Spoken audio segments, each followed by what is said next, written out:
14 the time right now, and you know the Central Coast is home to one of the state's most outstanding wildlife care centers. That's right, the Pacific Wildlife Care Center. Patty is joining us there. There she is, live this morning. Good morning, Patty.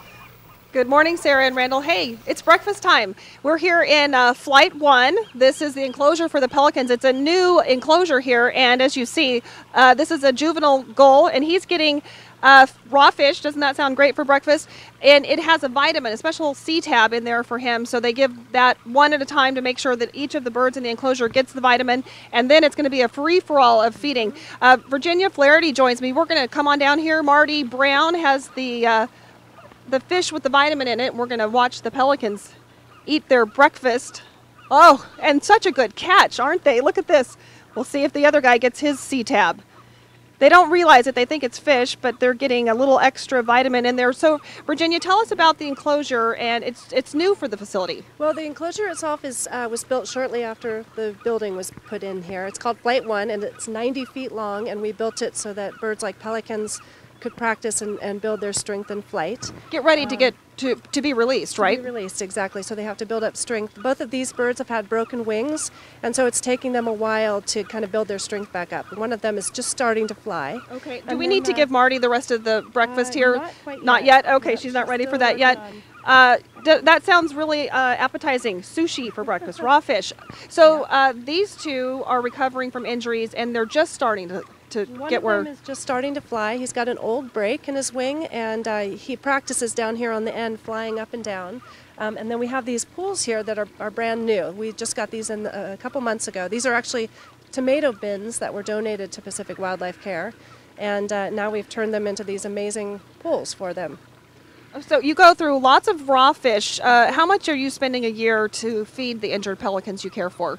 This year we've spent about $13,000 on fish alone for pelicans and gulls. You've had a busy couple of years. About how many pelicans have you been handling the last 2 years? This year, so far, we've had 80. This has been a big year for us. Most of them came in this past winter, and last year we also had at least that number right at the very beginning of the year, and then more as the year went on. So it has been 2 very big years for these guys. What type of injuries are we dealing with most of the pelicans? A lot of broken wings, a lot of fishing line or fish hook injuries, legs that become infected from fishing line digging into their skin and down into their bones. And then in the 2 events that we had, they were coming in with frostbitten feet. They were starving, they hadn't migrated early enough, and they got caught up in a lot of really cold weather. All right, Marty's here for the fish. Oh, nope, she's got one more vitamin fish that she has to hand out. We have a seagull over here that's got an injured wing, and he needs to have his morning vitamins. So what can we do, Virginia? You're saying the injuries that bring the pelicans in. What can we do, A, if we find an injured pelican, and B, what can we do to help lower the number of injured pelicans that are on the Central Coast? Well, if you find an injured pelican, you can call Pacific Wildlife Care, and it actually is quite helpful to us if you can capture the bird, but that's not always easy to do. They're very big birds. If they're feisty, you might hurt yourself, but you can call Pacific Wildlife Care and we'll send somebody out to get the bird. And then as far as what you can do to not have them become injured in the first place, really the main thing is probably the fishing line and the fishing hooks, to dispose of your fishing line and fishing hooks at the pier.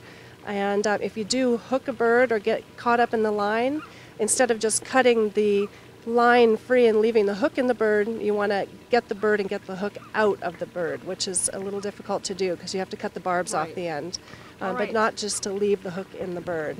Okay, so Virginia's got some important work here to do. She's going to be feeding the pelicans this morning, and Sarah and Randall, I know it's a little bit early for sushi, I know, raw fish. I just wanted to let you know that the center here always needs help. They need money, donations, they use lots of towels to cover the birds, and Randall, they take care of it in a green way. They hang the towels out to dry. They're doing whatever they can to be green and sustainable here, but things like paper towels, Ziploc bags, all of those things are needed supplies. But they also are looking for a wildlife vet to donate time. They're looking for anyone in the community that might have an x-ray machine that they have laying around that they're not using. Sure. There's just lots of things that the center needs, lots of ways people can get involved and help out. Coming up, we are going to meet another ambassador for the center, Olive the possum. So you'll definitely want to stay tuned for that.